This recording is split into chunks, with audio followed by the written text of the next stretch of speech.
Mommytrack Daddy Whispers Podcast is now called Birth Agni Podcast.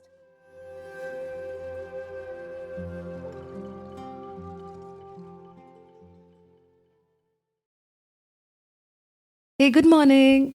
It is 5 a.m. today here in India, and the birds are chirping outside. It's amazing. It's dark right now, but the birds are up. It was right around this time, at the onset of September in 2018, October, somewhere around that time in India. A little cold. I was 7 months pregnant, and I would crave for chole bhature.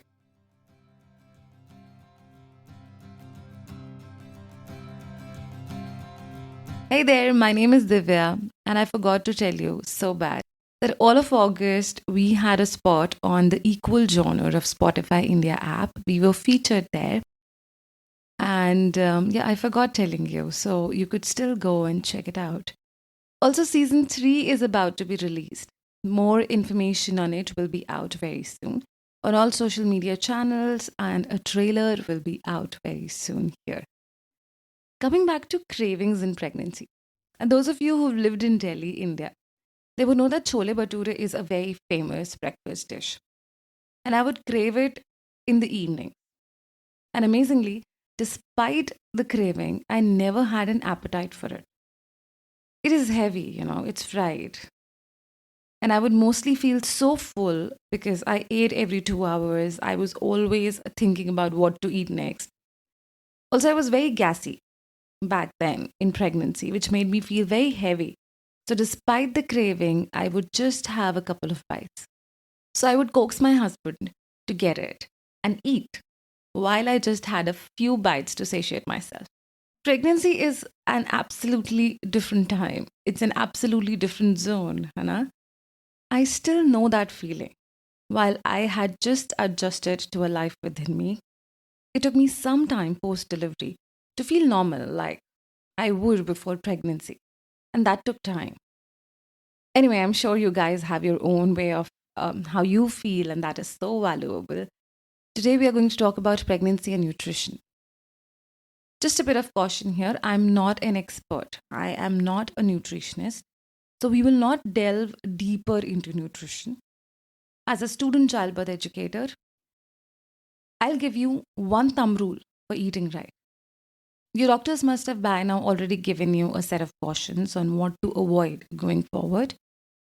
So you already have a basics of what should be done and what should not be done. Why nutrition becomes significant in pregnancy is because of the few points I'm about to tell you.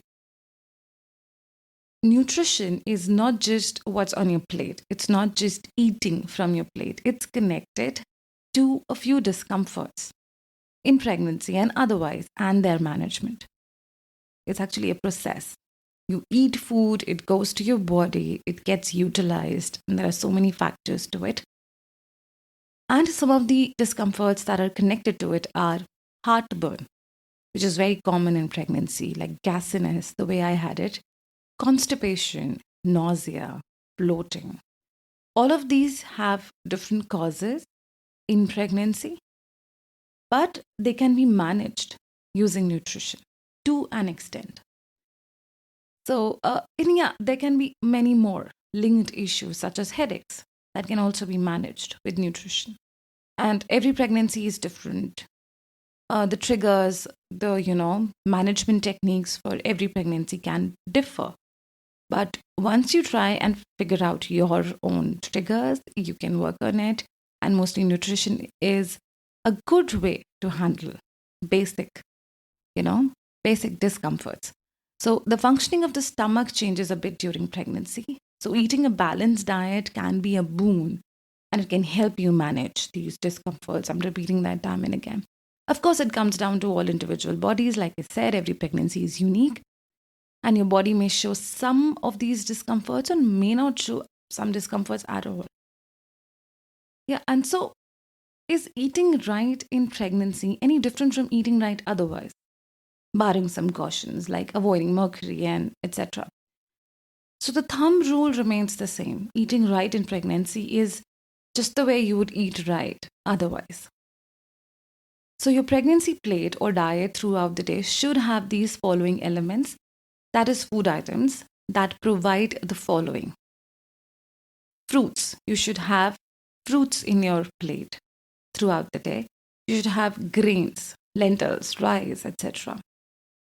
Your plate should have vegetables. Your plate should have protein. Your plate should have dairy. If you're allergic to it, if you don't have it, it's okay, it's optional.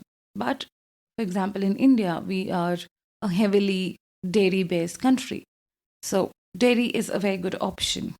Water, lots and lots and lots of it, because it helps relieve constipation, nausea, bloating, heartburn, everything. So, the basic pregnancy plate will have all these following elements throughout the day in a good balance. So, that's the basic plan. And eating frequent meals throughout the day will support your body working heavily this time. It's building up a baby. Maybe technically, technically that's how I'm saying it, but it's creating a life. And including all of the food items above for a balanced meal will ensure that all nutrients are received. Of course, now you may individually need some help in sorting your particular issues out when it comes to choosing food items, because some of us are allergic to some. Because our senses are heightened in pregnancy, we may not like something. In that case, of course, seek individual help from an expert. It's a good time to seek help. When following guidelines, now, this was very important to me. If you're seeking guidelines, if you're following guidelines from generic information, the way I give you, or even from someone else, remember they're guidelines, they're not rules. So you should listen to your body. When it tells you it doesn't like something, respect it. Figure out why maybe it's not liking something. That is how our body communicates. And if you feel it becomes a hindrance in eating right, discuss with your birth educator, doctor, or nutritionist. So somebody tells you to do something, you try that, and you're not able to do it. It's a good time to find out how else you can balance it, right? So on that note, I will take a leave. Just wanted to additionally say, our bodies are superpowers. They are able to pretty much handle any change and adjust. I was talking to my friend who is expecting right now, and it was blissful to have someone connect with a human being inside you. So it's blissful. It makes you realize that our bodies are superpowers. They're adjusting, especially the first trimester. And they're able to pretty much handle any change and adjust. So just, being a little patient with our bodies. Yeah, you're working a lot right now. And trusting our bodies has a relaxing effect. And it allows our bodies to work better and flourish. We are physiological beings. Our brain is connected to how our body functions physically. When I say physiological beings, it means that. So trust your bodies. It's a beautiful, beautiful feeling to be expecting. And I hope you are in all your glory with all the discomforts, are still able to realize somewhere down the line that it's a blissful, blissful feeling. So trust your bodies, respect it. Goodbye. I love you all. Really look forward to hearing you say a few things on how you are finding the series going, the pregnancy series going. Highly encourage you to write an email or drop me a comment, share with a friend who's expecting, or comment on any of the social media handles, such as, for example, I'm there on Instagram by Divya Kapoor Vox. That's the handle, DIVYAKAPOORVOX. In the next episode, we should cover pregnancy hazards. And remember, you got the power. Stay tuned.